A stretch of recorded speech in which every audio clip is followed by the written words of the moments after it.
자, 오늘 첫 번째 사건 체크포인트부터 확인합니다. 모습을 드러낸 택시기사 살해범입니다. 60대 택시기사 그리고 전 연인을 2명을 살해한 혐의를 받는 이 30대 남성. 오늘 영장 실질 심사 받았는데요. 그 장면 잠깐 보고 가시죠. 택시기사 살해는 계획하신 건가요? 추가 범행은 없나요? 전 여자친구를 왜 살해하신 거예요? 택시기사를 살해한 동기는 금품 맞나요? 당연히 구속이 됐겠죠. 예, 이 30대 남성 당연히 구속이 됐습니다. 오늘 법원이 구속영장을 발부했고요. 이 증거인멸과 도망 우려가 있다라고 구속 사유를 밝혔습니다. 이 남성은 오늘 오전 10시쯤에 영장실질심사에 앞서서 이 취재진 앞에 섰습니다. 살해한 이유 또 혐의 인정하냐 이런저런 질문을 했는데 하나도 답변하지 않았습니다. 또 1시간쯤 뒤에 이 심사를 마치고 나왔을 때도 역시 취재진이 붙어서 질문을 쏟아냈는데요. 여전히 고개를 숙인 채로 아무 말을 하지 않고 나갔습니다. 얼굴을 패딩 모자로 덮고요. 고개를 푹 숙인 상태였습니다. 자, 지금 이 지난 8월 동거하던 50대 여성, 그러니까 지금 이자가 살고 있던 그 집의 집주인이자 전 여자친구를 살해하고 시신을 유기했다. 이런 것까지 확인이 됐는데 지금 그 시신을 못 찾고 있습니다. 그렇습니다. 이 남성이 사실은 택시 기사분을 살해해가지고 집에 보관을 했고 수사를 하다 보니까 본인이 자백하기를 뭐라고 했냐면 전에 살던 여친 50대 여성을 살해한 뒤에 차량용으로 루프백이 아시잖아요. 예. 거기에 담아가지고 파주에 있는 공릉청에다 유기했다고 말을 했습니다. 예. 그건 본인의 자백이에요. 그러니까 경찰에서는 수색을 해야 되겠죠. 그래서 기동대라든가 동원해서 공릉청 일대를 수색하는 중이었었는데 어제부터 했어요.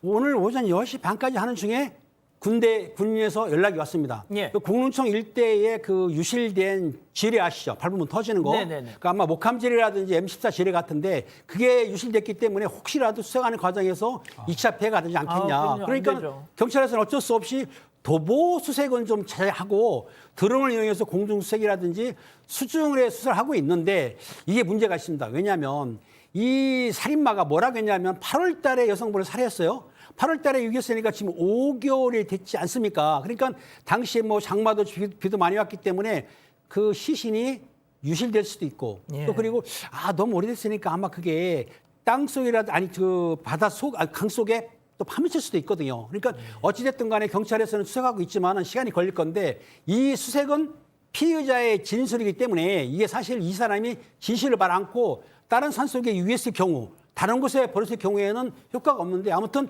이 피의자의 말을 듣고 수색하지만 좀 더 시간이 네. 걸릴 것 같아요.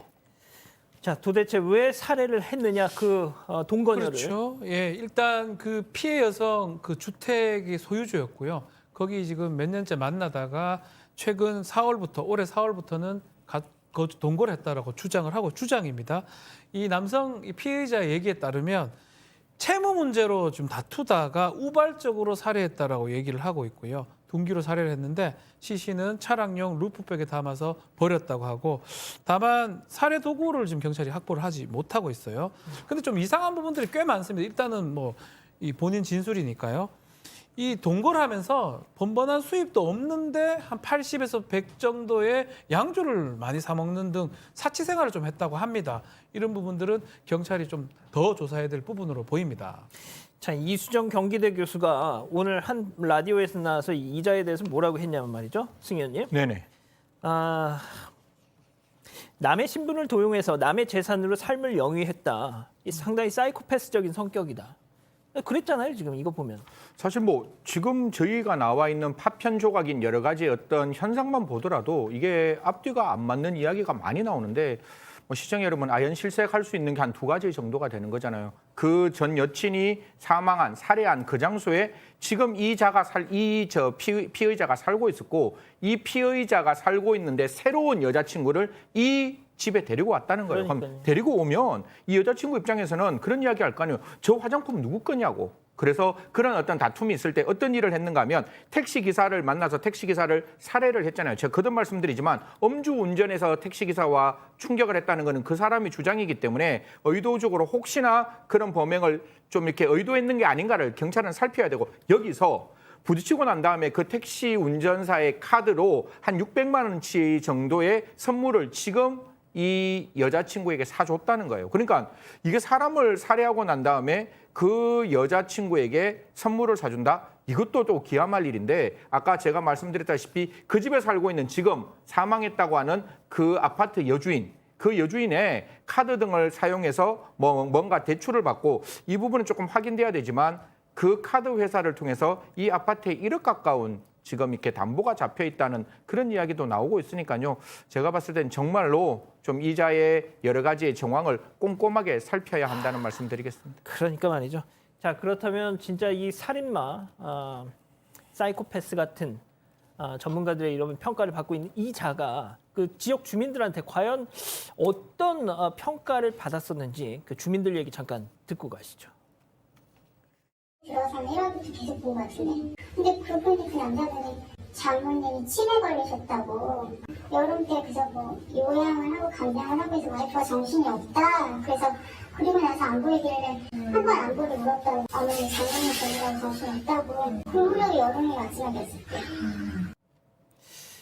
자, 이 인터뷰 말고도 다른 걸 봤더니 그런 사람인 줄 정말 몰랐어요. 꿈에도 생각 못했어요. 막 몸서리를 치시더라고요. 네, 당연히 이 둘을 부부로 알고 있었고요. 심지어 남성에 대해서는 평범하고 심지어는 쾌활하게까지 한 성격이다 이렇게 얘기를 했습니다. JTBC 취재진이 주민들을 좀 얘기를 들어보니까요. 이 남성과 전 여자친구는 일단 전 여름까지는 계속 쭉 같이 있었습니다. 늘 같이 다니면서 고양이나 강아지를 데리고 다니는 모습이 보였고요.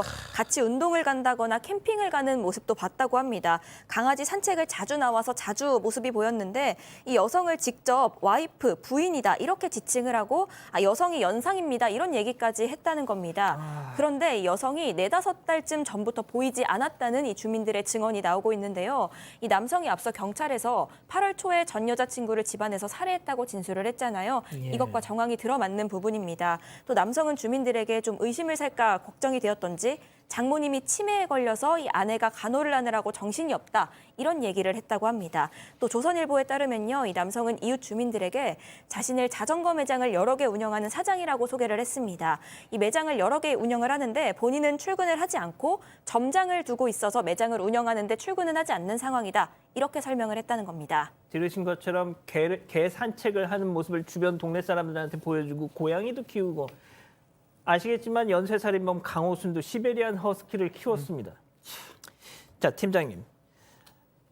현재까지 확인된 두 번째 피해자 택시기사분이죠. 네네. 그 택시기사분과 처음에 접촉 사고가 나서 음주 추돌 사고가 나서 그 장면이 CCTV에 지금 공개가 됐잖아요. 그렇습니다. 채널 A에서 CCTV를 공개했는데 당시에 보게 되면 그 흰색 SUV 차량이 오른쪽에서 골목에서 나오는 중에 직진하던 택시가 부딪혔어요. 그러니까 추돌한 건데 접촉사고가 났어요. 접촉사고 나니까는 그다음 피해자 그 사람도 내렸고 택시기사가 내려가지고 서로 이제 횡단보도에서 무슨 얘기 하다가 그 사고 난 택시 그 차량을 여리저리 살펴본 거예요. 한 15분 동안 정도 살펴봤다는 거예요. 본 다음에 두 사람이 각자 차를 타고 이동을 했습니다. 어디로 이동했냐면 한 6km 정도를 이동을 해가지고 그 피의자가 거주하는 그 집으로 이동을 했다고 해요. 그러니까는 사고 당시에 거기서 사고 실한 게 아니고 일단은 피의자 집으로 이동을 했던 것이죠.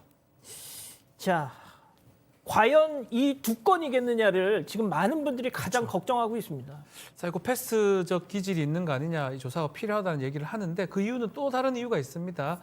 이 집에 이 피해자들 말고 또 다른 여성의 휴대전화가 발견이 됐고요. 경찰은 이 휴대전화에 여성의 행방을 지금 찾고 있는 상황입니다. 아이고. 더 있을 가능성도 충분히 있다고 봐야 될 거고요. 아주 짧은 시간에 아주 많은 어떤 살해 내지 강력 범죄를 좀 저질렀던 것으로 보이는데 일단은 경찰은 일단 드러난 거 또 앞으로 있을 만한 제3의 범죄까지 지금 추적을 하고 있는 상황입니다. 자, 승희 의원님. 네. 저는 이자를 연쇄살인범이라고 부르고 싶습니다. 사실 뭐 연쇄살인범이라는 개념적 정의는 대한민국에 없습니다. 이게 외국 같은 경우에는 3가지 표지가 있어요. 이게 뭔가 하면 한 사람이 다른 장소에서 연속적으로 3명 이상 살해를 했을 때 연쇄살인범이라고 하는데 그거는 미국에 있는 FBI 같은 곳에서 이야기를 하는 것이고 연쇄살인범의 특징을 쿨링 피어리드라고 그래요. 그러니까 냉각기간이 있는 경우에 있어서 뭐 연쇄살인이라고 이야기를 하는데 대한민국은 그와 상황이 다른 것이고 지금 같은 경우에는 전 여친과 금전 관계 때문에 그 여성을 살해를 했다라고 지금 주장하고 그렇게 이야기를 하고 있는 거잖아요. 피의자가. 그럼 거기에 살인 하나 있었죠. 그리고 지금 택시 기사분을 데리고 집에까지 데리고 와서 지금 또 한 번 살인을 했다면 이 두 가지는 4개월 기간에 두 사람이 살해했다면 연쇄는 분명히 맞는 거죠. 그렇기 때문에 이 부분에서는 연쇄 살인범이라고 이야기를 해도 대한민국상 개념 정의가 없기 때문에 저는 충분히 가능하다라는 말씀드림과 동시에 지금 뭐 변호사님도 말씀 주시고 앵커도 말씀을 주시지만 지금 휴대폰이 또 하나의 휴대폰도 존재했고 지금 현재의 여자친구를 그 택시기사가 그 있는 집에 불렀다는 거잖아요.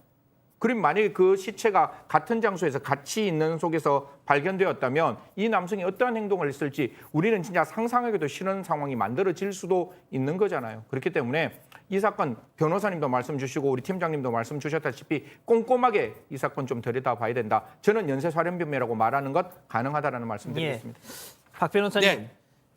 제가 이런 질문을 하는 것부터가 정말 저는 블랙 코미디라고 생각합니다. 과연 이자의 신상 공개가 될 것이냐. 자, 현행법을 좀 따져보겠습니다. 특정 강력범죄 처벌하는 법률. 이거를 가지고 저희가 될까요라고 논의하는 것 자체가 그렇죠. 코미디 아닌가요? 사실은 진짜? 돼야 되고 이 건은 뭐 내일 이제 신상 심의회 열리긴 하는데 됩니다. 될 가능성이 무조건 됩니다. 매우 왜 높냐면 연쇄 살인의 가능성이 있고 다른 범죄가 있을 가능성이 매우 높습니다. 당연히 얼굴을 공개해야 되고요. 그러니까 이거는 사실은 우리가 지금 법을 따질 것도 아니고 사실 공개를 해야 되는데 우리 현행법을 따지더라도 사실은 예외 조건에 해당하지 않고 조건에 맞아떨어지기 때문에 막 공개될 가능성이 매우 높습니다. 자, 제주 식당 대표 살인 사건 어제 저희가 전해드렸잖아요. 신상 공개 안 됐습니다. 청부 살인이에요. 청부 살인. 청부 살인이 뭐 매일같이 대한민국에서 일어납니까? 정말 끔찍한 드문드문 일어나는 충격적인 사건입니다. 어제 공개 안 됐어요. 제주경찰이 오늘 브리핑을 했는데 식당 운영권을 가로채려 하려고 무려 7번이나 범행을 시도했답니다. 야, 이런 게 이게 공개가 안 되면 이게 진짜 청부살인이 진짜 이게 뭐 자고 일어나면 벌어지는 사건이냐고요. 지금이라도 제주 이 식당 대표 살인 사건 이 신상 공개는 공개 심의위를 다시 열어서라도요. 한번 재논의해 주시기를 진짜 좀 부탁드릴게요. 아직 안 끝났습니다. 이거 눌러주세요.